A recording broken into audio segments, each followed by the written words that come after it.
नमस्कार दोस्तों, मैं हूं आपका दोस्त वरुण और स्टॉक मार्केट नर्सरी चैनल में आप सबका स्वागत है। आज के इस वीडियो में हम बहुत ही सिंपल स्विंग ट्रेडिंग स्ट्रैटेजी के बारे में डिस्कस करने वाले हैं। ये स्ट्रैटेजी जितनी सिंपल है उतनी ही पावरफुल भी है। इस स्ट्रैटेजी का विन रेट लगभग 70 से 80% है। इस स्ट्रैटेजी को इम्प्लीमेंट करके आप स्टॉक मार्केट से रेगुलर इनकम जनरेट कर सकते हैं। तो इस वीडियो को एंड तक जरूर देखिए, यह आपके ट्रेडिंग करियर के लिए बहुत ही इंपॉर्टेंट वीडियो है।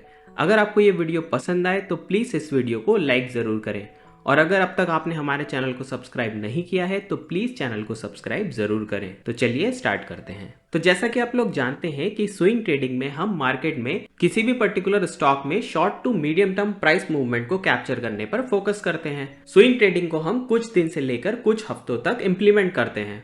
अगर आप लोग स्विंग ट्रेडिंग बेसिक्स के बारे में डिटेल में समझना चाहते हैं तो हमने अपने पिछले video make regular income with swing trading में स्विंग ट्रेडिंग के बारे में डिटेल में डिस्कशन किया था। हमने उस वीडियो का लिंक अपने डिस्क्रिप्शन बॉक्स में शेयर किया है। उस वीडियो पर जाकर आप स्विंग ट्रेडिंग बेसिक्स को डिटेल में समझ सकते हैं। तो आज जिस स्ट्रेटेजी के बारे में हम डिटेल में डिस्कशन करने वाले हैं उस स्ट्रेटेजी का नाम है 3MA ट्रेडिंग स्ट्रेटेजी। यहाँ MA का मतलब मूविंग एवरेजेस से है। अगर आप लोग मूविंग एवरेजेस के बारे में डिटेल में समझना चाहते हैं तो हमने अपने पिछले video what is moving averages में डिटेल में different type of moving averages के बारे में समझा था। उस वीडियो का लिंक भी हमने डिस्क्रिप्शन बॉक्स में शेयर किया है। तो चलिए अपनी ट्रेडिंग स्ट्रैटेजी के बारे में डिटेल में समझते हैं। तो आप लोगों को ट्रेडिंग स्ट्रैटेजी के नाम से समझ आ गया होगा कि यहाँ पर हम लोग 3 मूविंग एवरेजेस का यूज करने वाले हैं।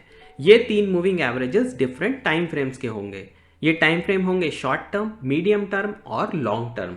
शॉर्ट टर्म के लिए हम लोग 10 डे EMA का यूज करेंगे, मीडियम टर्म के लिए 50 डे EMA का यूज करेंगे, वहीं लॉन्ग टर्म के लिए हम लोग 200 डे EMA का यूज करने वाले हैं। इस स्ट्रेटेजी को इंप्लीमेंट करने के लिए जो चार्ट टाइम फ्रेम हम यूज करेंगे वो होगा डेली चार्ट टाइम फ्रेम। तो चलिए सीधे चार्ट्स पर समझते हैं कि हम अपनी ट्रेडिंग स्ट्रैटेजी को कैसे इंप्लीमेंट कर सकते हैं। उसमें हम एंट्री और एग्जिट सिग्नल किस तरीके से निकाल सकते हैं, साथ ही में हम देखेंगे कि टारगेट और स्टॉप लॉसेस भी आप कैसे सेट कर सकते हैं, और इसके साथ ही हम लोग कुछ टिप्स एंड ट्रिक्स का भी टाइम टू टाइम डिस्कस करेंगे। अपनी ट्रेडिंग स्ट्रैटेजी को इंप्लीमेंट करने के लिए हम ट्रेडिंग व्यू चार्ट्स का यूज कर रहे हैं। तो यहाँ पर हम जिन भी स्टॉक्स पर अपनी ट्रेडिंग स्ट्रैटेजी को इंप्लीमेंट कर रहे हैं तो वो हमारी कोई बाइंग या सेलिंग की रिकमेंडेशन नहीं है। यहाँ पर हम जिन भी स्टॉक्स का डिस्कशन कर रहे हैं वो सिर्फ एजुकेशनल पर्पज के लिए डिस्कस किए जा रहे हैं। तो जैसा कि आप यहाँ देख सकते हैं हमने यहाँ कैनरा बैंक के चार्ट को पिक किया है, और जैसा कि हमने अपनी ट्रेडिंग स्ट्रैटेजी में डिस्कस किया था कि हम इस ट्रेडिंग स्ट्रैटेजी में डेली चार्ट टाइम फ्रेम का यूज करने वाले हैं। तो चलिए अपने तीनों मूविंग एवरेजेस को चार्ट पर प्लॉट करते हैं। मूविंग एवरेजेस प्लॉट करने के लिए आपको यहाँ इंडिकेटर्स पर क्लिक करना है और टाइप करना है EMA। EMA जैसे ही आप टाइप करते हैं आपको यहाँ पहला ऑप्शन मूविंग एवरेजेस एक्सपोनेंशियल पर क्लिक करना है। EMA पर क्लिक करते ही कुछ इस तरीके से मूविंग एवरेज इंडिकेटर चार्ट पर ड्रॉ हो जाता है। अब आपको यहाँ सेटिंग्स पर क्लिक करना है और इनपुट टैब में लेंथ को 10 पर अपडेट कर देना है। तो जैसा कि आप लोग जानते हैं क्योंकि हम शॉर्ट टर्म में 10 डे EMA का यूज करने वाले हैं इसलिए हम लेंथ को 10 पर अपडेट कर देते हैं, और साथ ही साथ 10 डे EMA की लाइन को हम ग्रीन कलर से इंडिकेट कर देते हैं। तो इसी तरीके से हम बाकी के दोनों शॉर्ट टर्म और लॉन्ग टर्म मूविंग एवरेजेस को चार्ट पर प्लॉट कर लेते हैं। शॉर्ट टर्म EMA को हमने येलो कलर से और लॉन्ग टर्म EMA को हमने रेड कलर से प्लॉट किया है। तो जैसा कि आप देख सकते हैं कि कैनरा बैंक के चार्ट पर हमने तीनों मूविंग एवरेजेस को प्लॉट कर लिया है।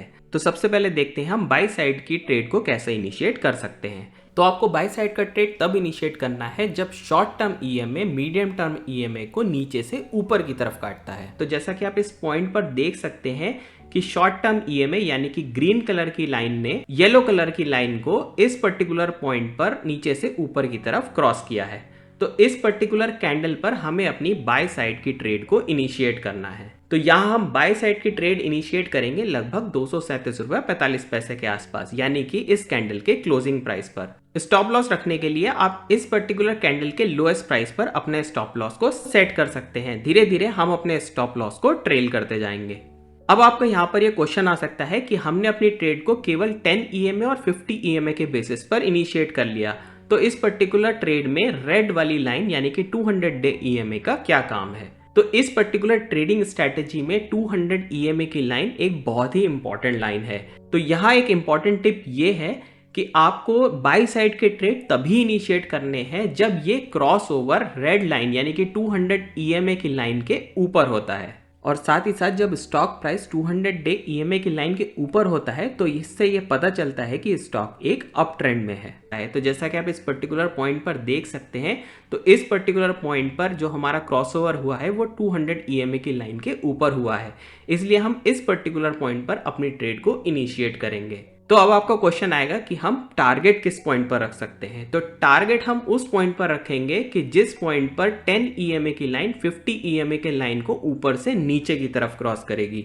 तो जैसा कि आप इस पर्टिकुलर पॉइंट पर देख सकते हैं कि इस पर्टिकुलर पॉइंट पर 10 EMA यानी ग्रीन लाइन ने येलो कलर की लाइन को ऊपर से नीचे की तरफ क्रॉस किया है, यानी कि हम इस पर्टिकुलर कैंडल पर अपने प्रॉफिट को बुक कर सकते हैं। तो हमने अपनी ट्रेड को इनिशिएट किया था 237 रुपए के आसपास, और 290 रुपए के आसपास हम अपनी ट्रेड से प्रॉफिट बुक करके बाहर आ जाएंगे। तो जैसा कि हमने डिस्कस किया था कि हम अपने स्टॉप लॉस को ट्रेल करते जाएंगे, तो जैसा कि आपने देखा कि हमारे ट्रेड को इनिशिएट करने के बाद केनरा बैंक में एक काफी बड़ा मूवमेंट आया, तो हम 50 डे EMA को ट्रेलिंग स्टॉप लॉस के लेवल की तरह यूज कर सकते हैं। तो जैसा कि आप देख सकते हैं कि 23 दिसंबर 2022 को केनरा बैंक के स्टॉक प्राइस ने 50 डे EMA की लाइन को ब्रेक करके क्लोज दिया था, तो हम इस पर्टिकुलर कैंडल पर भी अपने प्रॉफिट को बुक कर सकते हैं, यानी कि हम प्रॉफिट को बुक कर सकते हैं लगभग 292-291 रुपए के प्राइस पर, या फिर आप अपने किसी लॉजिक के हिसाब से भी स्टॉप लॉसेस को ट्रेल कर सकते हैं। तो आई होप आपको समझ आया होगा कि 3MA ट्रेडिंग स्ट्रेटेजी में आपको किस पर्टिकुलर पॉइंट पर टारगेट सेट करना है और किस पर्टिकुलर पॉइंट पर अपने स्टॉप लॉसेस को ट्रेल करते जाना है। तो चलिए किसी और चार्ट में देखते हैं हम अपनी ट्रेडिंग स्ट्रेटेजी को किस तरीके से इंप्लीमेंट कर सकते हैं। तो ये चार्ट है आयन एक्सचेंज का। तो चलिए आयन एक्सचेंज के चार्ट में देखते हैं कि किस तरीके से हम अपनी ट्रेडिंग स्ट्रैटेजी को इंप्लीमेंट कर सकते हैं। तो जैसा कि आप देख सकते हैं कि 1 फरवरी 2023 को 10 डे EMA ने 50 डे EMA की लाइन को नीचे से ऊपर की तरफ क्रॉस किया था, और साथ ही साथ ये क्रॉसओवर 200 EMA की लाइन के ऊपर हुआ था। तो यहाँ पर हमारी दोनों कंडीशन फुलफिल हो जाती हैं। तो इस पर्टिकुलर कैंडल के क्लोज प्राइस यानी कि 270 रुपए के आसपास हम अपनी ट्रेड को इनिशिएट कर लेते हैं। तो जैसा कि आप लोग जानते हैं कि हमें इस स्ट्रेटेजी में अपने प्रॉफिट्स को तब बुक करना है जब 10 डे EMA की लाइन 50 डे EMA की लाइन को ऊपर से नीचे की तरफ क्रॉस करेगी, और स्टॉप लॉस ट्रेल करने के लिए हम इस 50 डे EMA की लाइन को यूज करने वाले हैं। तो जैसा कि आप देख सकते हैं कि 1 फरवरी के बाद स्टॉक में काफी बड़ी तेजी बनी। उसके बाद स्टॉक ने यहाँ 50 डे EMA की लाइन को टच तो किया, बट इसके नीचे क्लोजिंग नहीं दी, तो यानी कि अभी तक हमारा स्टॉप लॉस हिट नहीं हुआ है। तो जैसा कि आप देख सकते हैं कि लगातार स्टॉक 50 डे EMA की लाइन को टच तो करता है, बट इसके नीचे क्लोजिंग नहीं देता है। और जैसा कि आप देख सकते हैं कि स्टॉक लगातार ऊपर की तरफ चलता जा रहा है, और अभी तक प्रॉफिट बुक करने के कोई भी सिग्नल नहीं मिले हैं।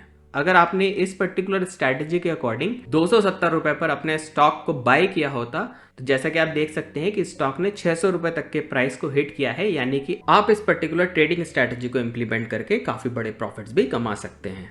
तो चलिए कोई सेल साइड का ट्रेड देखते हैं कि हम अपनी ट्रेडिंग स्ट्रैटेजी को सेल साइड पर कैसे इंप्लीमेंट कर सकते हैं। तो यहाँ हमने स्टॉक लिया है IEX का। तो IEX के स्टॉक पे आप इस पर्टिकुलर पॉइंट पर देख सकते हैं, यानी कि 7 जून 2023 को स्टॉक में 10 EMA की लाइन ने 50 EMA की लाइन को ऊपर से नीचे की तरफ क्रॉस किया था, और क्योंकि ये क्रॉसओवर 200 EMA की लाइन के नीचे हुआ है, तो इस पर्टिकुलर पॉइंट पर हमारी सारी कंडीशन फुलफिल हो जाती है। तो हम इस पर्टिकुलर कैंडल के क्लोजिंग प्राइस यानी कि 147 रुपए के आसपास अपने स्टॉक को सेल कर देंगे। और जैसा कि हमने डिस्कस किया था कि हम अपने स्टॉक में प्रॉफिट बुक जब करेंगे जब 10 डे EMA की लाइन 50 EMA की लाइन को नीचे से ऊपर की तरफ क्रॉस करेगी। और स्टॉप लॉस के लिए हम यहाँ 50 EMA की लाइन को as a trailing stop loss level की तरह यूज कर सकते हैं। तो आई होप आपको समझ आया होगा कि कितना इजीली आप इस ट्रेडिंग स्ट्रैटेजी को इंप्लीमेंट कर सकते हैं और किस तरीके से आप इस पर्टिकुलर स्ट्रैटेजी को इंप्लीमेंट करके मार्केट से प्रॉफिट बना सकते हैं। तो यहाँ पर मैं आपको एक और इंपॉर्टेंट टिप देना चाहता हूँ। 3MA ट्रेडिंग स्ट्रैटेजी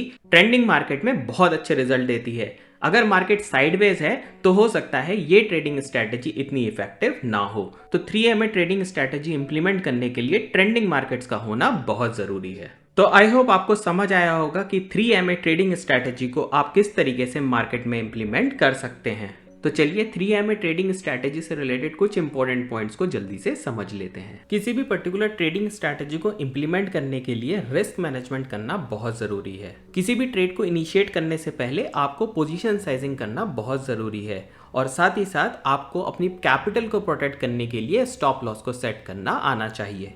कोई भी पर्टिकुलर स्ट्रैटेजी 100% फुल प्रूफ नहीं होती है, यानी कि अगर आप किसी भी पर्टिकुलर स्ट्रैटेजी को मार्केट में इंप्लीमेंट करते हैं तो आपको हर बार प्रॉफिट हो ऐसा नहीं होता है। और साथ ही साथ किसी भी पर्टिकुलर ट्रेडिंग स्ट्रैटेजी को इंप्लीमेंट करने से पहले आपको उस स्ट्रैटेजी को बैक टेस्ट करना बहुत ज़रूरी है। बैक टेस्ट करने के बाद ही आपको किसी भी पर्टिकुलर स्ट्रैटेजी को रियल मनी से इंप्लीमेंट करना चाहिए। तो आई होप आपको आज का ये वीडियो बहुत पसंद आया होगा। अगर आपको ये वीडियो पसंद आया तो प्लीज़ इस वीडियो को लाइक ज़रूर कीजिए और अगर अब तक आपने हमारे चैनल को सब्सक्राइब नहीं किया है तो प्लीज़ चैनल को सब्सक्राइब ज़रूर करें। आप हमारे इंस्टाग्राम, फेसबुक और ट्विटर चैनल पर भी कनेक्ट कर सकते हैं। Thank you for watching. Happy investing.